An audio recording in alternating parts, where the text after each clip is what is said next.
এক গভীর জঙ্গলের ধারে ছিল ছোট্ট একটা নদী। আর সেই নদীর ধারেই ছিল ধোপাদের বসতি। জঙ্গলের পশুরা ভুলেও সে পথে আসতো না, কেননা ধোপাদের পোষা কুকুরগুলো ছিল ভয়ানক রাগী। দল বেঁধে একবার যদি তাড়া করে আর রক্ষে নেই। কিন্তু একদিন একটা শেয়াল মনের খেয়ালে সেখানে হাজির হলো।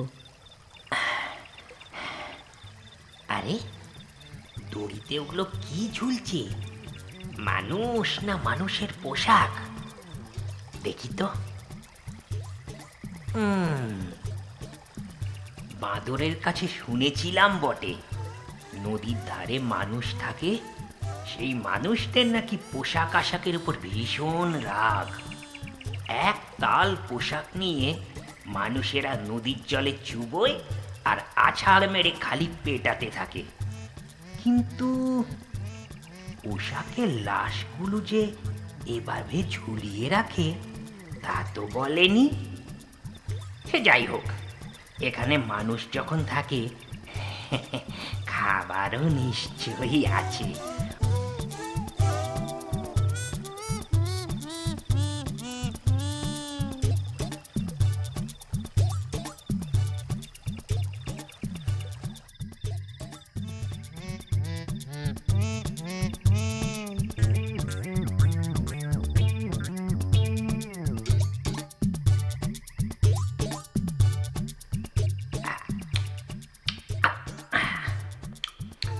আহ, কি সুন্দর খেতে, মন একেবারে ভরে গেল। এবার থেকে রোজ এখানেই আসবো আর ভালো ভালো খাবার খাবো।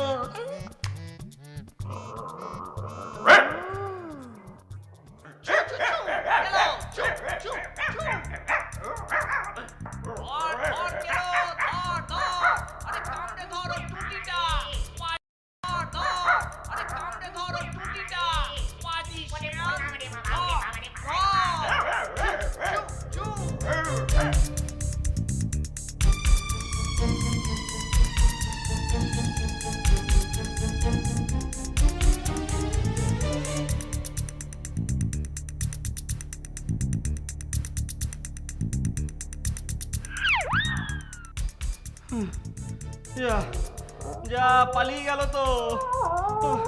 এই এই এই চুপ কর।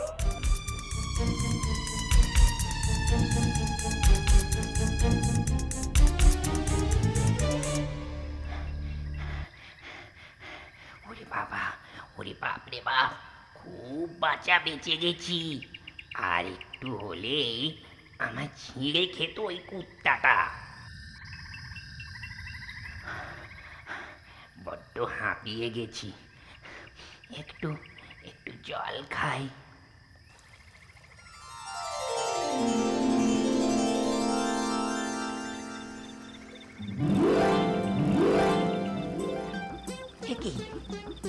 কি আমায় কেমন দেখতে হয়ে গেছে, নিজেই নিজেকে চিনতে পারছি নে। এমন এমন নীল রং হলো কেমন করে? ও, বুঝেছি, ওই জলের পাত্রটায় বুঝি নীল রং গোলা ছিল। চুবুনি খেতেই গায়ের রং নীল হয়ে গেছে, আর আমি আমি নীল হয়ে গেছি। কিন্তু কিন্তু জঙ্গলের সবাই আমায় চিনতে পারবে তো? অবশ্য অবশ্য না চিনলেও কোনো ক্ষতি নেই। ওই তো একটা হরিণী, দেখি দেখি দেখি ও আমায় চেনে কিনা। কি করছো হরিণী? তোমায় তো ঠিক চিনতে পারলুম না, কে তুমি? আমি আমি ভগবানের দূত। ভগবান আমায় তোমাদের রাজা করে পাঠিয়েছে। ও মা, আমাদের রাজা তো আছে, সিংহ। আমি হলেম রাজার রাজা, নীলদূত। নীলদূত? অদ্ভুত তো। এই যে বাঁদর ভায়া, তুমি হলে আমার রাজদূত। যাও, জঙ্গলের সব পশু পাখিকে খবর করে দাও, ভগবান তোমাদের মঙ্গলের জন্য এক রাজাকে পাঠিয়েছে, আর সে হলাম আমি। কিন্তু সিংহরাজ কি তোমাকে রাজা মানবে? যে না মানবে তারই ক্ষতি। এ আমার কথার কথা নয়, ভগবানের কথা, ভগবানের আদেশ। তার আদেশ না মানলে তারই অনিষ্ট হবে, এমনকি মৃত্যুও হতে পারে। তোমায় এখন যা বললাম তাই করো। সিংহের গুহার সামনে সবাইকে হাজির থাকতে বলো। আমি এক্ষুনি সেখানে এসে নতুন রাজসভা বসাবো। ঠিক আছে, ঠিক আছে মহারাজ, আমি চললাম।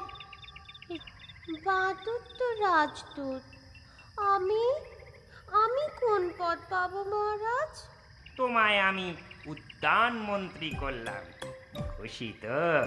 হ্যাঁ, সেখানে সবুজ গাছপাতা খাবো আমি। আগে না, তুমিও খাবে না, আর কারোকে খেতেও দেবে না। তবে তবে বাঁচবো কিভাবে? জঙ্গলের গাছপাতা খাবে আর আমার উদ্যানের দেখাশুনো করবে। আর শোনো, হ্যাঁ বলুন মহারাজ। একটা জরুরি কথা আমার রাজদূত বাঁদরকে বলতে একদম ভুলে গেছি। জঙ্গলের অনিষ্ট ঘটাচ্ছে ওই শেয়ালের দল। আমার রাজসভা বসার আগে ওদের সবাইকে জঙ্গল থেকে তাড়াতে বলবে।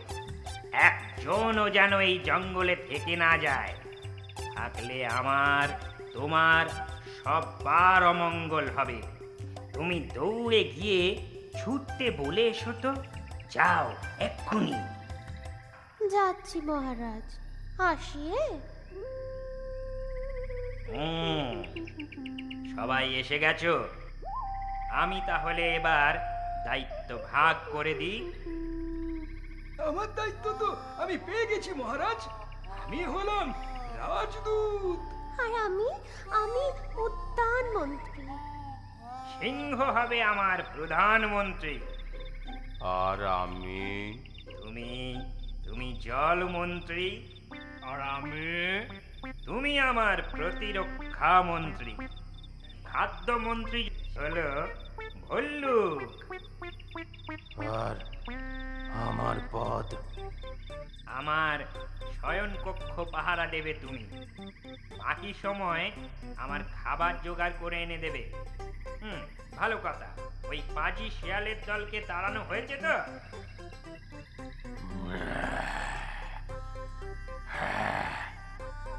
কিন্তু একটা প্রশ্ন করব। প্রশ্ন? কেন কেন? না না, মানে খুব জানতে ইচ্ছে করছে। ঠিক আছে, ঠিক আছে, বলো কি জানতে চাও। আপনাকে তো অনেকটা শিয়ালের মতোই দেখতে, শুধু রংটা নেই। এই যা। নীল তো অনেকের সাথেই অনেকের থাকে, তাহলে বাঘ আর বেড়াল কি এক? কখনো না। টিকটিকি, গিরগিটি আর কুমির কি এক হয়? মোটেও না। কোথায় আমি আর কোথায় ওই গিরগিটি আর টিকটিকি? কিন্তু মহারাজ, আপনার গায়ের রংটা এমন ওই আকাশে। আর আকাশের রং কি? নীল নীল। ভগবানের রঙও নীল, আর তার দূত এই আমি। আমার রং নীল হবে না তো কি কালো হবে? নীল আকাশের সাথে ভগবানের নীল রংটা এমন মিশে থাকে বলেই না তাকে দেখা যায় না। এবার বুঝলাম। আজকের রাজসভা এখানেই খতম। এবার যে যার কাজ করো দেখি।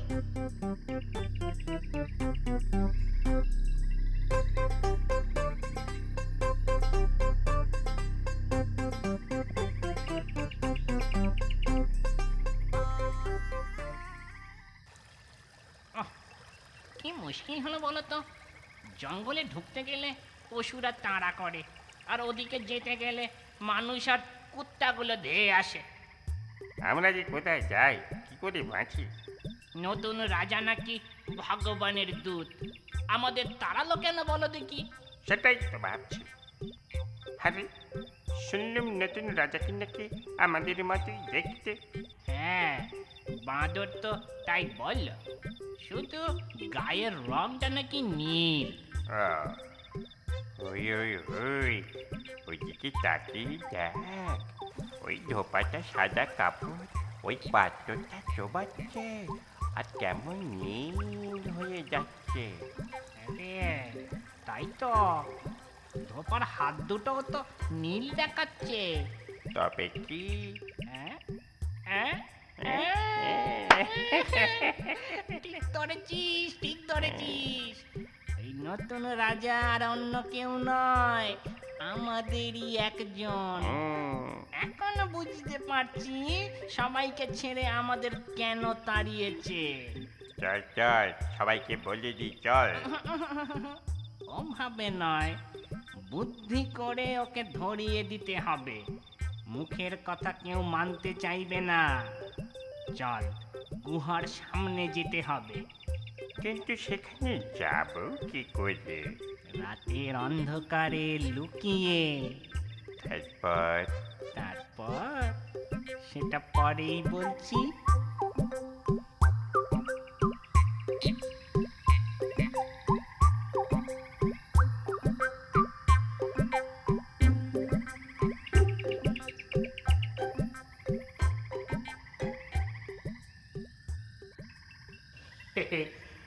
আহ উম,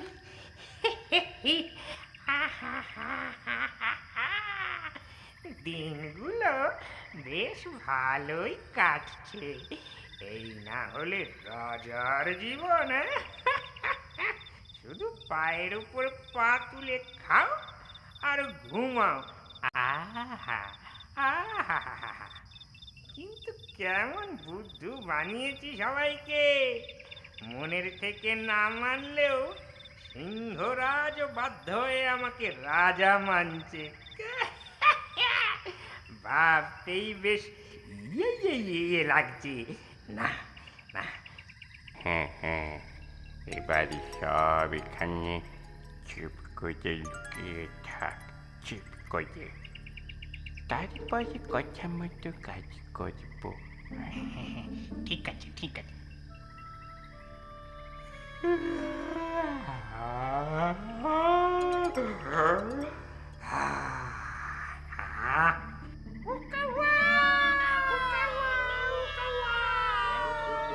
এ আবার কি হলো? হ্যাঁ, এ কি রে বাবা? হুক্কা হুয়া!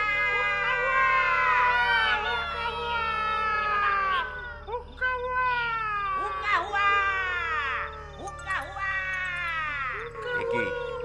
একি মহারাজ, হ্যাঁ? আপনি হুক্কা হুয়া ডাকছেন?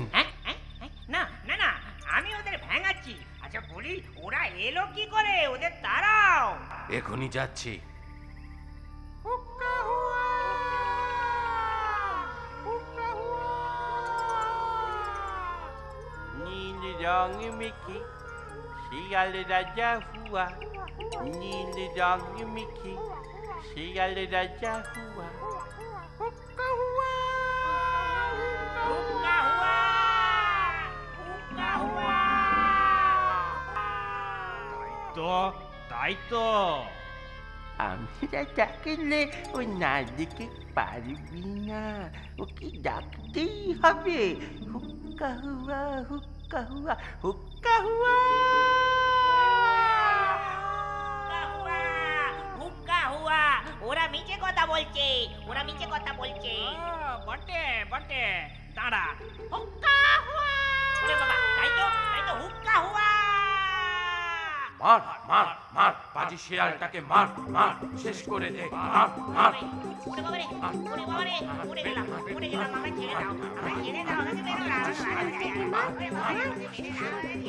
আমাদের তাড়ানো মর মর এবার হুক্কা হুয়া ঠিক হুয়া একেবারে ঠিক হুয়া উচিত সাজা হুয়া